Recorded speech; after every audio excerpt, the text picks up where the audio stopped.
اعوذ باللہ من الشیطان الرجیم، بسم اللہ الرحمن الرحیم۔ تمام تعریفیں اس پروردگار عالم کے لیے ہے جو عالمین کا پالنے والا ہے۔ درود و سلام ہو محمد و آل محمد علیہم الصلاۃ والسلام پر۔ ناظرین کرام، السلام علیکم ورحمۃ اللہ۔ آپ کے انتظار کی گھڑیاں ہو گئی ہیں ختم۔ ہم پروگرام حقوق شناسی کے ساتھ ایک بار پھر سے حاضر خدمت آپ سبھی کا تہ دل سے استقبال کرتے ہیں۔ پچھلے ایپیسوڈ کی جو آخری گفتگو تھی اس میں والدین کے انتقال کے بعد کچھ ایسے عمل جن کو ادا کرنا بہت سخت ضروری ہے کہ جس کی بنا پہ ہو سکتا ہے جو آخرت کی جو منزلیں ہیں ان سے وہ دو چار ہو رہے ہوں۔ تو اس سلسلے سے کچھ گفتگو ہو رہی تھی، وہ سلسلہ انشاءاللہ آج ہم پھر سے جوڑیں گے۔ کچھ اور باتیں ہیں جو ہم آپ تک پہنچانا چاہتے ہیں، اس لیے کہ حق ادا ہو جائے، ہر انسان اپنے حق کو ادا کر کے خدا کی بارگاہ میں سرخرو ہو جائے۔ ہر بار کی طرح جو یہ سلسلہ چل رہا ہے ہمارے ساتھ میں موجود ہیں حجت الاسلام والمسلمین علی جناب مولانا سید صفی حیدر صاحب۔ اگر السلام علیکم ورحمۃ اللہ۔ وعلیکم السلام ورحمۃ اللہ وبرکاتہ۔ ایک واقعی اس کو ہم درد دل کہتے ہیں، اور نہ جاننے کی بنا پہ یا شیطان کا وسوسہ یہ سوال پیدا کرتے ہیں کہ بہت سے ایسے حضرات ہیں، خود ہمارے ناظرین بھی بہتر سمجھ سکتے ہیں، کہ وہ یہ سمجھتے ہیں کہ والدین یا والد یا والدہ کے انتقال کے بعد اگر کوئی نیک عمل پہنچانا ہے تو سیّم چہلم چلی، وہ تو کبھی کبھی کیا ہوتا ہے کہ زمانے کے اس سے بھی آدمی کرتا ہے کہ بھئی کرنا ہی پڑے گا۔ اس کے بعد کیا ہوتا ہے کہ بس برسی، پھر ایک سال کے بعد پھر وہ دن آئے گا، وہ تاریخ، کیا بس یہی ایک سنگل اکلوتا ایک ایسا ذریعہ ہے جو ان کے اعمال کے لیے یعنی ایصال ثواب کے لیے رہ گیا ہے، یا اور بھی بہت سی چیزیں ہیں جو ان کے ایصال ثواب کے لیے مہیا کرنا چاہیے؟ دیکھیے، پہلی بات تو یہ ہے کہ بہت سی چیزیں ہمارے مذہب میں وہ ہیں جو اللہ کی طرف سے معین نہیں کیا گیا کہ بس یہی راہ تمہارے پاس اس کار خیر کی ہے، لیکن ہم نے خود اپنے کو باندھ لیا ہے۔ ایصال ثواب سیّم 40ویں یا برسی سے اللہ نے نہیں باندھی، اللہ نے یہ نہیں باندھا؟ اچھا، نہیں، ہم نے باندھ لیا ہے کہ ایصال ثواب مطلب ہمارے دماغ میں یہی آتا ہے، مجلس ایصال ثواب، فاتحہ۔ ایصال ثواب دنیا کی کوئی نیکی کبھی کی جائے، کسی وقت کی جائے، وہ ایصال ثواب ہے۔ اس کے لیے نہ تیسرے دن کے انتظار کی ضرورت ہے، نہ 40ویں کی، نہ برسی کی۔ جب ماں باپ کی یاد آئی تو ایک دعا جو ہم قنوت میں پڑھ رہے ہیں، رب ارحمہما کما ربیانی صغیرہ، یہ دعا ہر وقت کرے، ان کے لیے توبہ و استغفار ہر وقت کرے۔ معبود اب بھی اگر ان کی کوئی لغزش معاف نہ ہوئی ہو تو معاف کر دے۔ میں یہ کہنا چاہوں گا کہ ماں باپ کی ہم اپنی زندگی میں خدمت کرتے ہیں، جی، اچھے بچے خدمت کرتے ہیں، جی، لیکن اگر کسی کی ماں یا باپ کسی بیماری سے تڑپ رہے ہیں، سینے میں درد ہے، سر میں درد ہے، اچھا، بے چین ہے، تو ہم پہلے اس تڑپ سے ان کو نکالیں گے یا پہلے بریانی کھلائیں گے لا کے؟ ظاہر سی بات ہے، وہ بریانی اچھی کہاں لگے گی؟ پہلے اچھی نہیں لگے گی۔ تڑپ سے، ہاں۔ تو پھر سب سے پہلی بات یہ ہے کہ ہمیں جب ایصال ثواب کا خیال پیدا ہو، مرحوم ماں باپ کا خیال پیدا ہو، تو سب سے پہلے دیکھیں کہ خدا نہ کرے اچھا، کسی طرح کی کوئی تڑپ تو نہیں ان کے ہاں باقی ہے، یعنی کیا کہنا چاہتے ہیں آپ؟ قبر میں کسی اذیت کا شکار تو نہیں ہے، کوئی واجب چھوڑ کے گئے ہوں جس کی وجہ سے ان کی خدا نخواستہ اس کی سزا مل رہی ہو، اللہ اکبر۔ تو عذاب قبر بھی ہے نا۔ جنت کے باغوں میں سے ایک باغ ہے یا تو قبر، یا جہنم کی گھاٹیوں اور کھائیوں میں سے اور گڈھوں میں سے ایک گڈھا ہے، قبر ہے۔ تو غور کریں کہ کوئی مشکل اب بھی ان کی باقی تو نہیں قبر میں، پہلے اسے دور کریں، پہلے اس کرب سے نکالیں۔ خدا نہ کرے اگر بچھو ڈنک مار رہے ہیں، اگر سانپ ڈس رہے ہیں، اگر قبر کی تاریکی ہے، روشن اور نہیں ہے قبر، تنگ ہے، کشادہ نہیں ہے، گرم ہے، ٹھنڈی نہیں ہے، تو پہلے یہ کریں، پھر ان کو بریانی کھلائیں، قرآن کی تلاوت کا ثواب پہنچائیں، مجلس کا ثواب پہنچائیں، کھانا کھلا کے مومنین کو ہی صحیح اس کا ثواب پہنچائیں، سب کریں، لیکن پہلے انہیں تکلیف سے نکالیں۔ تکلیف سے نکالنے مطلب پہلے ان کے واجبات کو ڈھونڈ کے ادا کریں۔ ان کے گناہوں کے لیے توبہ کریں، اس کے بعد نیکیوں کی باری آتی ہے۔ نیکیاں کرنے میں کوئی مسئلہ ہی نہیں کب کرنا ہے، جب یاد آ جائے تب کرنا ہے۔ تب کرنا۔ ایک بار ایک صلوات پڑھ کے ہدیہ کر سکتے ہیں، ایک سبحان اللہ کہہ کے ہدیہ کر سکتے ہیں، ایک رب ارحمہما کما ربیانی صغیرہ کی دعا کر کے کتنی بڑی مصیبت ان کی ختم کر سکتے ہیں، ہمیں خود پتہ نہیں ہے صحیح بات ہے، کہ ہم تو اسے کہیں رحم کر، اب وہ رحمت میں کیا کر دے گا ہمیں پتہ ہی نہیں ہے۔ صحیح، مالک اپنے اعتبار سے کرے گا۔ لیکن پہلی بات یہی ہے کہ پہلے انہیں اگر ہوں، کسی تکلیف کا کوئی امکان ہے تو اس سے نکالا جائے، اور واجب چھوٹا ہے تو تکلیف تو ہے۔ اچھا، یہیں پہ ایک بات اور ہم کہنا چاہیں گے کہ جو ایصال ثواب کی جو یہ بات ہو رہی ہے، ناظرین اس کو ذرا سمجھنے کی کوشش کیجیے گا۔ کبھی کبھی کچھ باتیں ہیں جو مجھے سوچنا پڑتا ہے کہ کیسے کہوں۔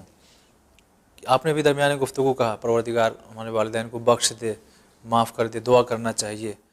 ہمیں معلوم ہے کہ ہم یہ حق ادا نہیں کر رہے ہیں والدین کا، یعنی والدین نے کچھ کوتاہیاں خدا نخواستہ کی تھی، کسی کا حق لے کر کے بیٹھے تھے، جس کو اکثر غصب کہتے ہیں کہ غصب کر کے بیٹھے۔ ہمیں معلوم ہے کہ یہ آج بھی ہمارے حق کا نہیں ہے اور وہ ہمارے درمیان سے گزر گئے ہیں، اور ہم یہی چاہ رہے ہیں کہ ابھی ہمارے ہی پاس رہے، مگر ہم یہی کہتے ہیں پروردگار انہیں بخش دے، انہیں بخش دے۔ تو ہمارے کہنے سے بخشے جائیں گے یا اس پڑوس کے جس کا حق لیا گیا ہے اس کے معاف کرنے سے یا اس کو واپس کرنے سے بخشے جائیں گے؟ دیکھیے دو دعائیں ہیں قرآن مجید میں، ایک ہے مغفرت کی دعا، ایک ہے رحمت کی دعا۔ اچھا، رحمت کے نزول کی دعا کا تعلق ہمارے ان کے واجب ادا کریں نہ کریں سے نہیں ہے، اللہ ان پہ رحمت نازل فرما۔ یہ تو چاہے ان کے ذمہ کوئی واجب باقی ہو تو اس کی رحمت یہ بھی ہو سکتی ہے کہ اس کو نماز چھوڑ گئے معاف کر دے۔ ایک مغفرت کی دعا ہے، ربنا اغفر لی ولوالدی وللمؤمنین یوم یقوم الحساب، جی، ہمیں بخش دے، اے ہمارے رب مجھے بخش دے، میرے ماں باپ کو بخش دے، اور مومنین کو سب کو۔ مغفرت کی دعا بھی میں کسی کے اس غلط عمل کی تائید نہیں کر رہا ہوں، لیکن اگر آدمی یہ سوچے کہ جو میرے ذمے ہیں ان کے واجبات وہ ادا نہیں کیے میں نے، جن کی وجہ سے ان کو نماز چھوڑ کے گئے ہیں، روزہ چھوڑ کے گئے ہیں، حج چھوڑ کے گئے، جی، خمس چھوڑ کے گئے ہیں، نہیں نکالا ہے، قبضے میں میرے مال ہے، تو میں گنہ گار ہو رہا ہوں اس کو یوز کر کے، اور وہ چھوڑ کے گئے ہیں ذمہ داری، وہ بھی گنہ گار گئے ہیں، ان کو بھی اس کی سزا مل رہی ہے۔ لیکن بہت سے واجبات ہیں جو اس سے ہٹ کے ہیں جو وہ چھوڑ کے گئے ہیں، بہت سی اور چیزیں ہیں، گناہ ہیں، لغزشیں ہیں صحیح بات، جن کی نہ کوئی قضا ہونا نہ کوئی کفارہ ہونا ہے۔ زندگی میں جھوٹ بولے ہوں گے، ہم سب ہیں، ہم سب سے غلطیاں ہوتی ہیں، غیبتیں کی ہیں، تو ہم رب اغفر لی جب کہتے ہیں تو وہ غلطیاں بھی شامل ہو گئیں، اچھا، تو کم سے کم اتنی دعا تو ہماری اپنے جگہ پہ جائے گی۔ جائے گی، ٹھیک، اور باقی یہ دعا کہ ان کو بخش دے، نماز ہم ان کی ادا نہیں کریں گے اور بخش دے، روزے ہم ان کے نہیں رکھوائیں گے اور بخش دے، تو یہ ظاہر ہے کہ قبول ہونے والی دعا اس لیے نہیں ہے کہ معصومین نے بالخصوص پیغمبر گرامی نے فرمایا ہے کہ الداعی بلا عمل کرامی بلا وطر، بغیر کوشش کے دعا کرنے والا ویسا ہے جیسے بغیر کمان کے، چلے کمان میں تیر لگا بغیر نشانے پہ پھینکنے والا تیر، نہ کبھی وہ تیر نشانے پہنچے گا، کبھی نہ یہ دعا۔ تو ربنا اغفر لی کرتے تو رہیں، لیکن جہاں سے ہمارا حصہ ہے کوشش کرنے کا، مغفرت کے لیے کوشش یہ ہے کہ ان کے واجبات کو ادا کریں، وہ تو ہمیں کرنا پڑے گی، جی جی، اور جب تک وہ حصہ ہم ادا نہیں کریں گے وہ ہماری دعا بھی قبول ہونے والی نہیں ہے۔ نہیں۔ چلیے ناظرین، اب ایک عظیم اور سوال، ہمارے بہت سے ایسے ناظرین ہیں، آپ تو زیادہ بہتر جانتے ہوں گے، بہت سے ایسے لوگ ہیں جو اپنے والدین کے حج بھی ادا کرواتے ہیں، اگر نہیں کیے ہوں، نماز بھی ادا کرواتے ہیں، روزے بھی رکھواتے ہیں، اگر خود اس لائق ہے تو وہ خود یہ عمل انجام دیتے ہیں، وقت ہوتا ہے تو خود ہی کرتے ہیں، اور خوب دھوم سے ان کا 40واں بھی کرتے ہیں، لاکھوں روپے لگاتے بھی ہیں، اور اس کی ہر سال برسی بھی لاکھوں روپے فکس ہے کہ فلاں فلاں تاریخ میں اتنے بجٹ میں ہر سال ہونا ہے۔ لیکن افسوس یہ ہے کہ کچھ لوگ یہ جو آپ نے بتایا نا، نہ نماز ادا کرواتے ہیں، نہ حج ادا کرواتے ہیں، نہ روزہ، یعنی ان حقوق پہ کوئی دھیان نہیں ہے، لیکن ایصال ثواب کے لیے ناظرین یہ اعتراض کر کے میں اس کو روکنے کے لیے نہیں کہہ رہا ہوں، ایک جواب جاننا چاہتا ہوں، یعنی جو خدا نے حقوق رکھے تھے اس کو نہیں ادا کروا رہے ہیں، اس پہ دھیان دے کے کروا رہے ہیں، تو بہتر تو ہوگا، لیکن کہاں تک بہتر آپ بتائیں؟ یہ جو دھوم سے سیوم 40ویں ہو رہے ہیں ان میں للہیت کتنی ہے، اللہ کی بارگاہ میں خالی عمل خیر کا کر لینا کافی نہیں ہے، عمل خیر ایسے ہو کہ اللہ کی بارگاہ میں قبول بھی ہو۔ ہاں یہ تو ہے۔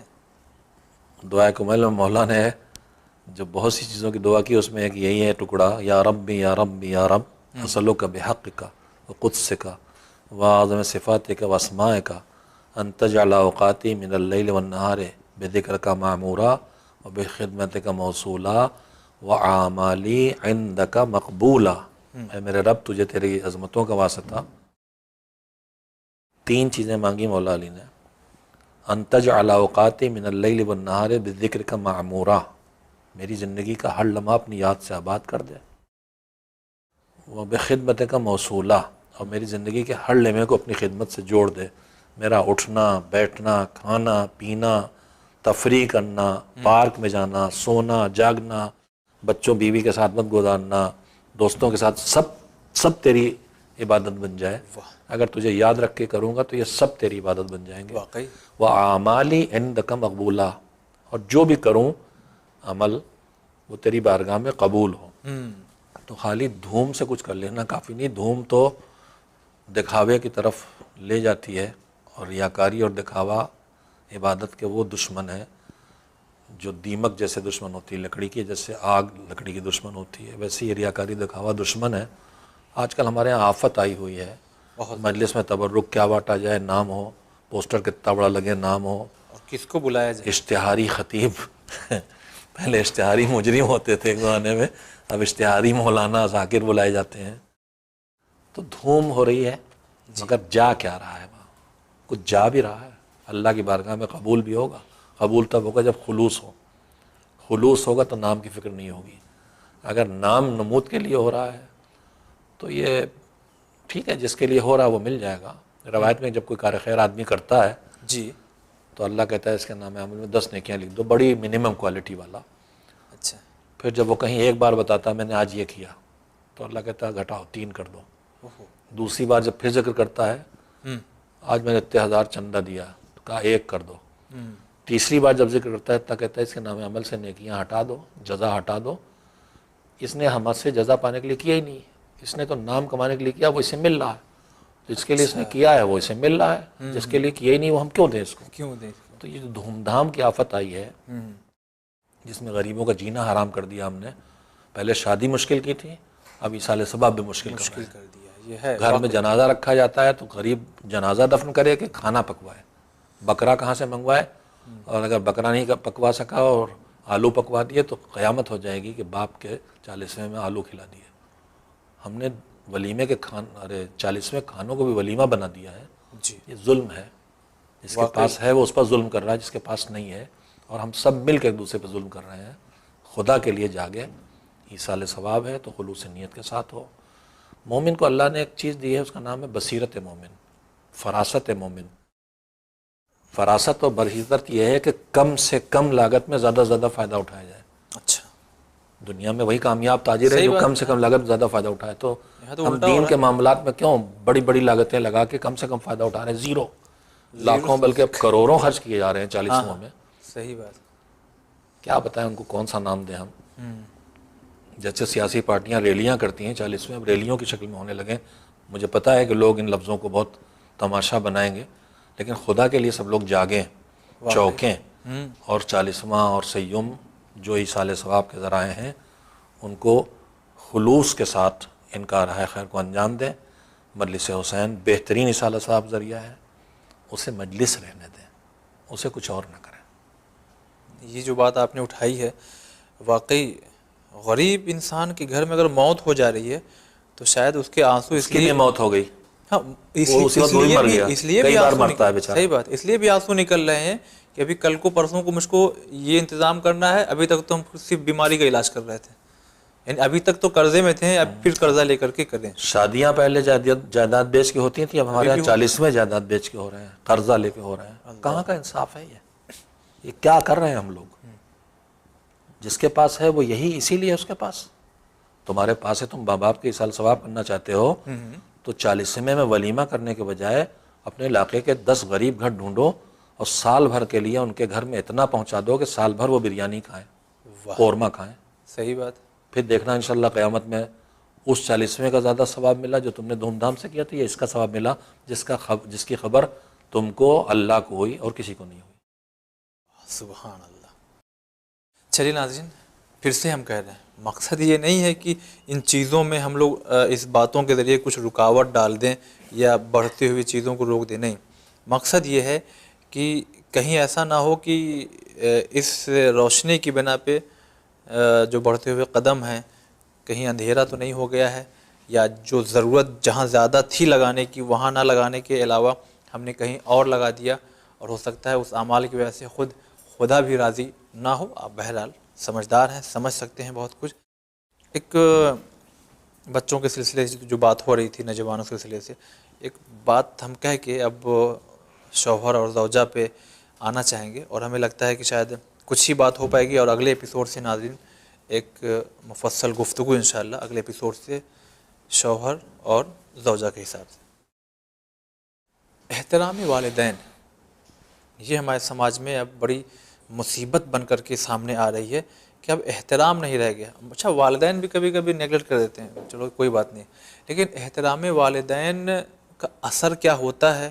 رسول خوش ہوتے ہیں یا اللہ خوش ہوتا ہے، یا نہ ادا کرنے کی بنا پہ ان کی ناراضگی؟ کوئی ایسی حدیث یا واقعہ آپ کی نگاہ میں؟ دیکھیے، ماں باپ کے ساتھ بدسلوکی وہ بدترین گناہ ہے، جو گناہ کبیرہ ہے، جس کے نتیجے میں انسان عاق ہوتا ہے۔ جی ہاں، بیان کیا۔ پیغمبر کا ارشاد ہے کہ اگر بدترین گناہ تم نے کیا اور عاق ہو گئے تو پھر جہنم پکا، اللہ اکبر۔ اور اگر تم لائق رہے تو پھر جنت ڈھونڈو، جنت جانا ہے۔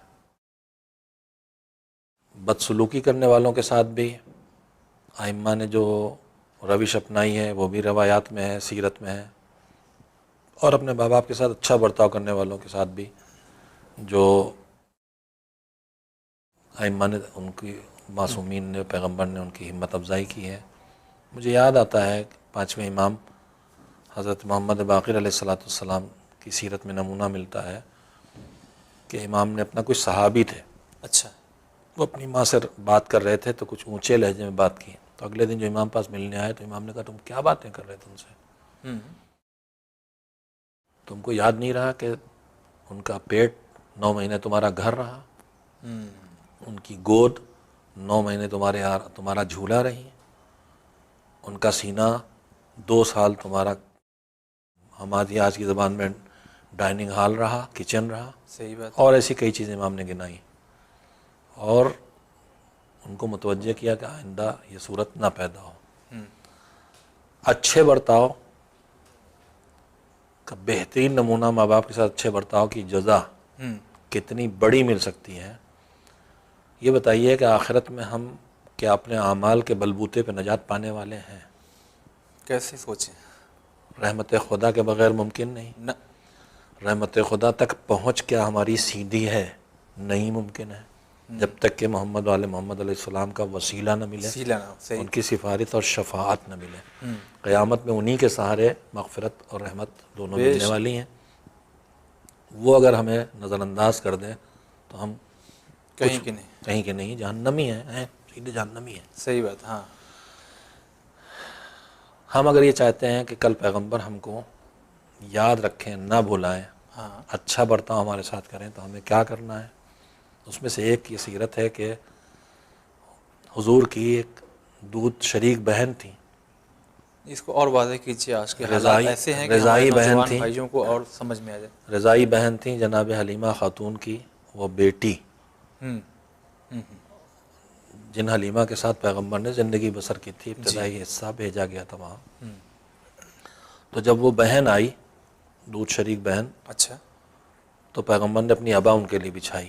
عرب میں ابا بچھانا کسی کے لیے احترام کا انتہائی آخری درجہ ہے۔ اچھا، اپنی جگہ بٹھانا، ابا بچھانا، یہ سب چیزیں انتہائی، ہم بھی اپنی جگہ بٹھاتے ہیں، صحیح بات، جیسے کوئی بہت بزرگ آ جاتا ہے تو ہم اپنی کرسی چھوڑ کھڑے ہو جاتے ہیں آفس میں، نہیں آپ بیٹھیں گے، ہم نہیں بیٹھیں گے۔ صحیح بات، ابا بچھانا اسی طرح سے، اچھا، ابا بچھائی، پھر رسول بچھا رسول بچھا رہے ہیں۔ جی، اللہ، صاحب معراج بٹھایا، باتیں کی، سامنے بیٹھے، ہنس ہنس کے باتیں کرتے رہے۔ اچھا، چلی گئی وہ بہن۔ پھر کچھ دنوں بعد یا تھوڑی دیر بعد جو بھی ہوا، وہ بھائی آیا اس کا، تو پیغمبر نے اس کے ساتھ یہ برتاؤ نہیں کیا، اس کے ساتھ بھی اچھا برتاؤ کیا، مگر ایسا نہیں کیا. تو لوگوں نے پوچھا یہ فرق کیوں کیا آپ نے؟ تو پیغمبر نے فرمایا کہ یہ دونوں اپنے ماں باپ کے لیے اچھے ہیں، لیکن یہ بیٹی جو ہے میری بہن، یہ اپنے ماں باپ کے لیے زیادہ اچھی تھی، اس لیے میں نے اس کے ساتھ زیادہ اچھا سلوک کیا. تو اگر ہم یہ چاہتے ہیں کہ کل پیغمبر آخرت میں ہمارے ساتھ اچھا سلوک کریں جی تو ہمیں اپنے ماں باپ کے ساتھ اچھا سلوک کرنا چاہیے. ہم اللہ کی بارگاہ میں انشاءاللہ پیغمبر کی مدد پائیں گے، پیغمبر کا اچھا سلوک ہمیں مل جائے گا اگر ہم ماں باپ کے ساتھ اچھا سلوک کرتے ہیں. مر گئے ہیں تو بھی کریں، زندہ ہیں تو بھی کریں، ان کے ساتھ اچھا سلوک کرتے رہیں تو کل انشاءاللہ پیغمبر سے بھی ہمیں اچھا سلوک اور اچھا برتاؤ ملنے والا ہے انشاءاللہ. انشاءاللہ ضرور. ایک بات اور، ہم تھوڑا سا خاص موضوع کبھی کبھی کچھ ہو جاتا ہے، جیسے اکثر ہوتا ہے کہ والدین کے ایصال ثواب کے لیے الگ الگ انداز سے کبھی کبھی اتنا زیادہ خرچ کر دیا جاتا ہے کہ چراغ تلے اندھیرا والی جو بات ہے کہ ضرورت ادھر بھی ہے، ادھر بھی دے کر کے ہم ایصال ثواب پہنچا سکتے ہیں، مگر آخر کیوں اتنا زیادہ زور ایک ہی طرف ہو جاتا ہے کہ وہ چیز جو مشہور ہو ادھر ہی کیوں لگا دیا جاتا ہے؟ ہم سوال ہے کہ کیوں لگا دیا جاتا ہے؟ وجہ وہی ہے کہ آدمی حقیقتاً تسکین نفس کرتا ہے، ناموری کے لیے کام کرتا ہے، سمجھتا ہم ایصال ثواب کر رہے ہیں. نہیں تو کیا وہ پہنچے گا نہیں؟ نیت پہ ہے اس کی. اچھا. اگر ظاہری طور پر دیکھنے والے ہم بندے بھی دیکھ رہے ہیں کہ کام اللہ کے لیے نہیں ہو رہا، دکھاوا محسوس کر رہے ہیں، جی. تو جب ہم دکھاوا محسوس کر لیں گے تو اللہ کا دلوں کا حال جاننے والا ہے. واہ. دولت مندی کا مظاہرہ، یہ مظاہرہ کہ ہم بہت بڑے اپنے ماں باپ کے اچھے بیٹے ہیں، اللہ ان سب چیزوں سے بچائے. اور پھر وہی کہ بھیا آپ مومن ہیں، سمجھداری کا رخ اختیار کیجئے. کتابوں کے انبار اس وقت لگے ہوئے ہیں گھروں میں جو فری بٹتی ہیں، دعاؤں کی مجموعے ہیں، زیارتوں کے مجموعے ہیں، اور یہ سب ہم بھی وہی بانٹے چلے جا رہے ہیں. کسی نے بلیک اینڈ وائٹ میں بانٹا تو ہم 4 کلر میں لے آئے، تصویر والا لے آئے، دکھا دیا، اس سے اونچا بانٹ دیا. جی. یہ ڈھیر ہو رہی ہیں، ان کا یوز کہاں ہو رہا ہے؟ تو وہ کام کریں جو ان کے کام آئے، جو خالی ہمارے کام آ رہا ہے وہ ہم کر رہے ہیں. تو ہم چاہیں گے آپ اسی درمیانے گفتگو آپ چیز بیان کریں کہ وہ کام کریں تو کون سا کام کریں. ٹھیک ہے، ہم کتاب روک لیتے ہیں، پہلی بات ہے ان کے واجبات ادا کریں، سب سے پہلے بات. اس کے بعد اب ایصال ثواب کی راہ پہ چلیں تو وہ ایصال ثواب کی راہیں ڈھونڈیں جن میں زیادہ فائدہ ہے.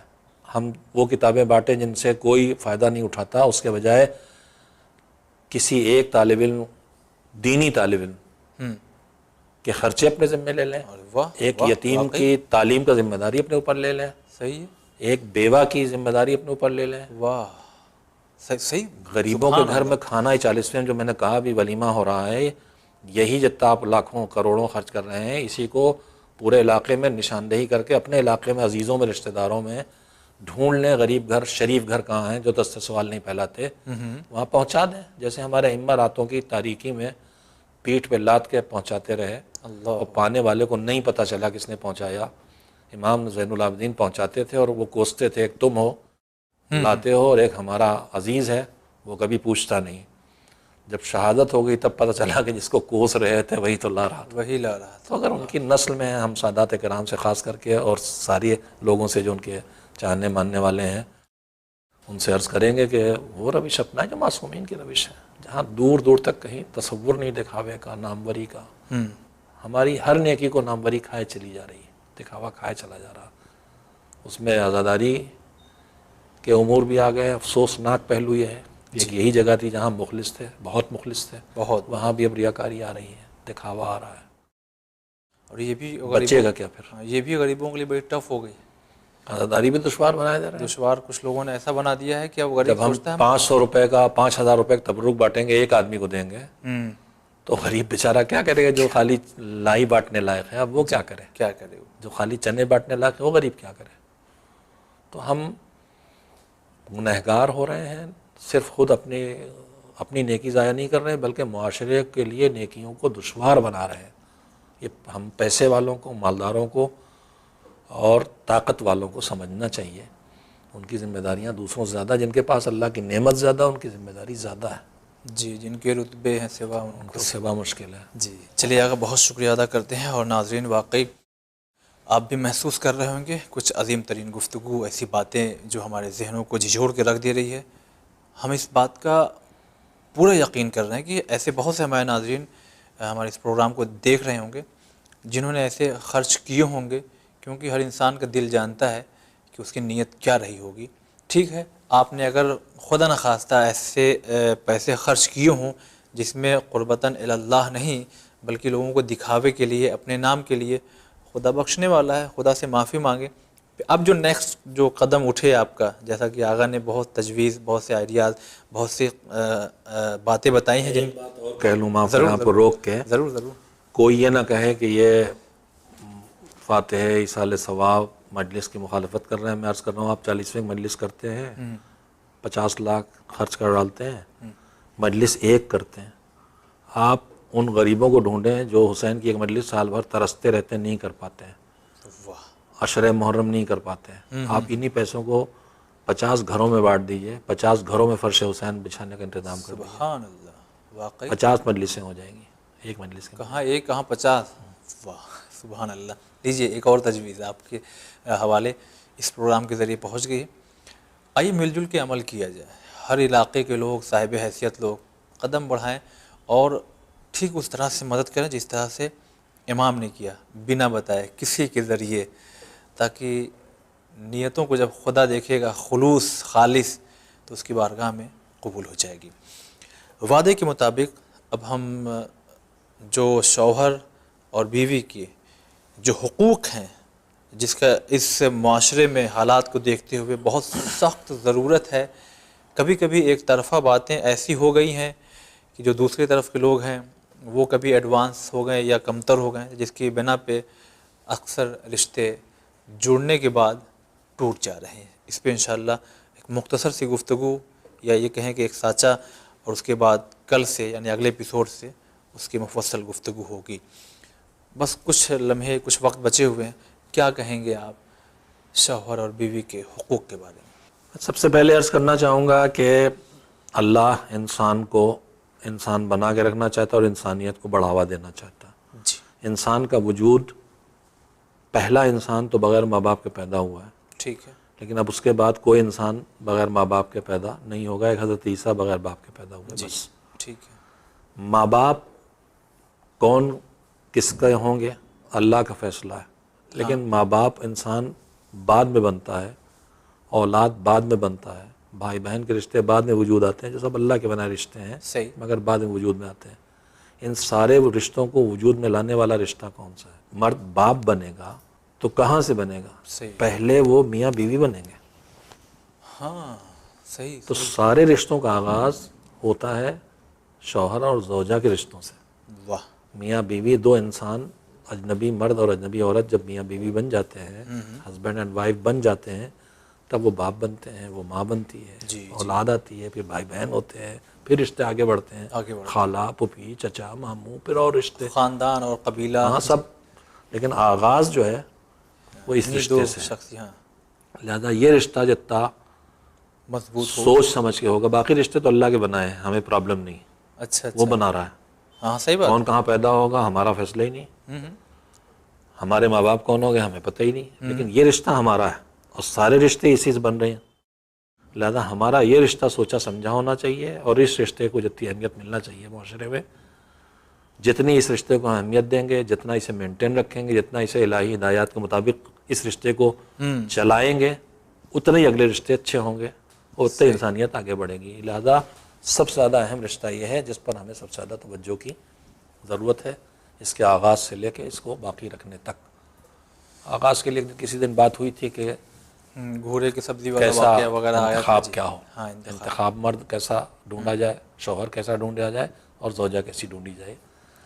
یہاں سے آغاز ہوگا. اب اس کے بعد جب زندگی شروع ہوگی تو پھر ایک دوسرے کا کیسا لحاظ رکھا جائے گا. اس میں کچھ فقہی مسائل ہیں اچھا. جو مجلسوں میں بیان ہوتے ہیں اور لوگ اسی پہ اٹک جاتے ہیں جی. کہ مرد پہ واجب ہے کہ وہ نفقہ دے، بالکل واجب ہے. عورت پہ واجب ہے کہ وہ مرد کے لیے اپنے کو ہمیشہ حاضر اور آمادہ رکھے، اور اگر اس کے حق کی ادائیگی میں کوتاہی ہوتی ہے گنہگار ہوگی، اور گھر سے اجازت نہیں بغیر اس کے مرد کی اجازت نہیں بڑے نکلے. سوالات ہیں. تو یہ ہیں رشتوں کے وہ کنارے ان سے کم تو ہو ہی نہیں سکتا. یہ کم سے کم ہے. جی. یہ وہ بلڈنگ کی وہ دیوار ہے جو بنیاد رکھنے کے بعد کھڑی کی جاتی ہے. جب دیوار تو خالی اینٹ اور مسالہ ہوتا ہے، مگر کوئی مکان خالی اینٹ اور گارے سے نہیں بنتا ہے. اینٹ گارے کے بغیر نہیں بنتا، مگر اینٹ گارے سے نہیں بنتا.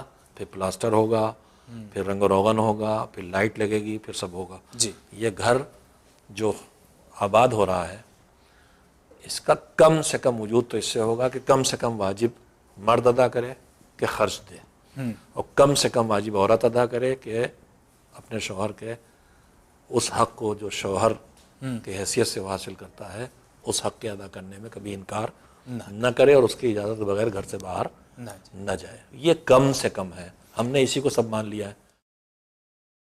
اب اس کے بعد شروع ہوتا ہے، یہ تو دیوار کھڑی ہوئی ہے بس. یعنی ٹھیک ہے اسٹرکچر بن گیا ہے. ہاں. اب اس کے بعد رنگ و روغن اور اس پہ پلاسٹر. ابھی گھر نہیں بنا ہے، اسٹرکچر بنا ہے بس. ہاں ہم یعنی اسٹرکچر کو گھر سمجھ بیٹھے ڈھانچہ کھڑا ہو گیا ہے. کہیں ہم نے اینٹ گارے کے اگر رہنا بھی پڑے تو اچھا لگتا ہے کہ ہم کو کیسے؟ تو پھر ڈھانچہ کھڑا کرنا کافی نہیں، ڈھانچے کے بعد بہت کچھ ہے. تو چلیے بہت کچھ جو بچا ہے انشاءاللہ اگلے ایپیسوڈ میں ناظرین اب اس ڈھانچے کے اوپر پلاسٹر، رنگ و روغن، روشنی، خوبصورت کیسا ایک رشتہ، ایک گھر خوبصورت کیسا ہو جائے، جنتی ماحول کیسا ہو جائے، کیسے ہو جائے، انشاءاللہ اگلے ایپیسوڈ سے یہ گفتگو شروع ہوگی. بالخصوص نوجوان اور اس سے بھی خاص طور پہ ہم جو ان کے والدین ہیں، جو بزرگ شخصیت ہیں، ان سے گزارش کریں گے، کیونکہ کبھی کبھی بزرگوں کا پتہ نہیں کیوں عجب رول ہوتا ہے کہ جس کے بنا پہ یہ رشتوں میں درار، رکاوٹیں پیدا ہو جاتی ہیں. بہرحال محسوس نہ کیجیے گا، سمجھنے کی کوشش کیجیے. جو اسلام والی باتیں ہیں، جو صحیح باتیں ہیں، حق باتیں ہیں، وہی آپ تک پہنچائی جائیں گی. اجازت دیجیے، ہم لوگوں کو انشاءاللہ اگلے ایپیسوڈ میں حاضر ہوں گے. خدا حافظ.